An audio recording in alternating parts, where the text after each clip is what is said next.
Calling call? Anytime. Amo ba? Asa sila punta?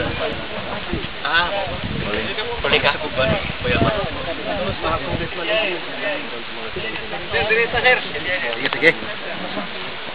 Unang-una, congratulations sa Barangay Council sa Tungkalan nga gipamuluan ni Kapitan Paglinawan nga nagpasiugdan ning barangay tree planting activity nga gisuportahan sa mga private sector dinhi sa Tungkalan ug ato pong kauban ang local government under Mayor Sara Duterte ug City Agriculturist Leo Avila ug national government ani apod ang DNR ang atong water district ug naningkamot gid ko nga makaabot bisag bago paabot gikan sa Manila. Well, we all know that tree symbolizes hope, green is hope, and kining pagtanong nato kahoy pag-asa kani sa atong mga kabataan. And considering the very fast climate change, we recognize the fact that we also need wood for furnitures for building houses.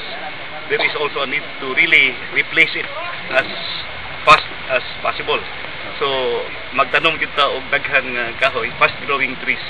And it is supported by the national government, the 1 billion trees program, the national greening program of DNR under Secretary Ramon Pahe, and of course the joint efforts of the local government and the national government, so that we can really see a green Philippines.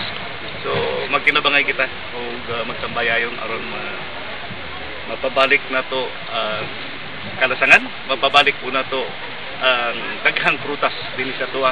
Kay dinhi sa 3rd district Bangkod, it is the fruit and vegetables basket of the city of Bangkod. Salamat po. Yes, sir. Salamat po.